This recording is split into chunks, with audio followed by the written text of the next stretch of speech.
ये सब के सब एस्ट्रोनॉट्स यहाँ पर मिट्टी के सैंपल्स ले रहे होते हैं। तभी उन्हें इन्फॉर्मेशन मिलती है कि यहाँ पर एक बहुत बड़ा तूफान आने वाला है और उन सबको अब अपने मिशन को रद्द करना है और जितनी जल्दी हो सके उन्हें अपने फ्लाइंग ऑब्जेक्ट तक पहुंचना है। और अब ये सब के सब अपने फ्लाइंग एट में चली गई है, जिससे उसे बहुत दर्द हो रहा होता है। वो किसी तरह से वहां से उठकर अपने कैंप में जो उन्होंने शेल्टर के लिए वहां पे लगाया होता है उसके अंदर पहुंचता है और वो अपने शरीर से उस रॉड को निकालता है। मार्क वॉटनी यहाँ से किसी से भी संपर्क नहीं कर सकता क्योंकि संपर्क करने के जितने भी इक्विपमेंट्स थे वो सब के सब तूफान में नष्ट हो चुके हैं और मार्क अब यहाँ पर अकेला फंसा हुआ है और उसके साथियों को ये लगता है कि वो इस दुनिया में नहीं है और अगर उसे यहाँ से, लेकिन उसे मिट्टी को उपजाऊ बनाने के लिए बहुत सारे पानी की जरूरत पड़ेगी और मार्स पर पानी नहीं होता। वॉटनी एक बॉटनिस्ट है तो उसे पता है कि खेती करने के लिए किन किन चीजों की जरूरत होती है और वो अब यहाँ पर खेती करने की तैयारी करता है। वॉटनी एक जगह बहुत सारी मिट्टी इकट्ठी करता है, उसमें आलू डालता है और उन्हें उगाता है, लेकिन अब उसे पानी बनाना है। पर अच्छी खबर ये होती है कि वॉटनी को पता है कि पानी कैसे बनाया जाता है।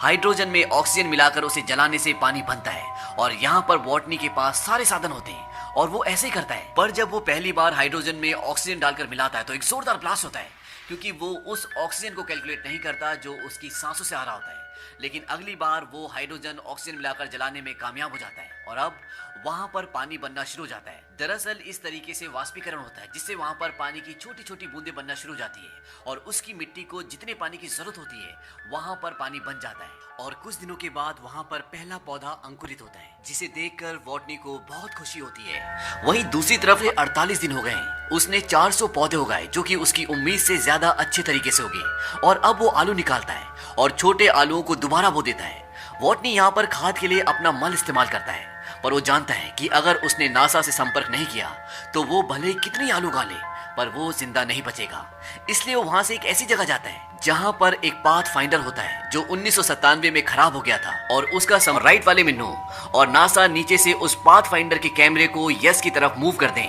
और वॉटनी समझ जाता है कि वो मुझे देख रहे हैं और इस बात से उसे बहुत खुशी होती है। और इसके बाद वॉटनी उनसे बात करने के लिए कोड्स का इस्तेमाल किया जिसका नाम हमिस है, जिसमें वॉटनी के 5 एस्ट्रोनॉट दोस्त उसे लेने आ रहे हैं। वॉटनी अब 90 दिन के लंबे सफर के बाद उस जगह तक पहुंच जाता है जहां से वो मार्स से निकल सकता है। पर ये इतना आसान नहीं है क्योंकि इस फ्लाइंग ऑब्जेक्ट में वजन बहुत ज्यादा होता है, इसीलिए वॉटनी को उसके लगभग सारे पार्ट्स निकालने पड़ते हैं क्योंकि अगर वजन कम नहीं हुआ तो वॉटनी अंतरिक्ष तक पहुंच ही नहीं पाएगा। और जिस फ्लाइंग ऑब्जेक्ट से वो 5 एस्ट्रोनॉट आ रहे हैं, अगर वो मार्स पर उतरा तो उनका फ्यूल खत्म हो जाएगा और वो वापस अर्थ पर उतर ही नहीं पाएंगे। इसीलिए वॉटनी को अपने फ्लाइंग ऑब्जेक्ट से 5000 किलो कम करना होगा और वॉटनी को अपने फ्लाइंग ऑब्जेक्ट से सभी सामान को उतार कर बाहर फेंकना पड़ता है। और अब वॉटनी एक ऐसे फ्लाइंग ऑब्जेक्ट से अंतरिक्ष में जाएगा जिससे अंतरिक्ष तक पहुंचना बहुत मुश्किल है, पर वॉटनी को ऐसा करना पड़ता है। पूरी दुनिया की नजर इस मिशन पर होती है और वॉटनी टेक ऑफ करता है और अब उसका फ्लाइंग ऑब्जेक्ट अंतरिक्ष की तरफ उड़ना शुरू हो जाता है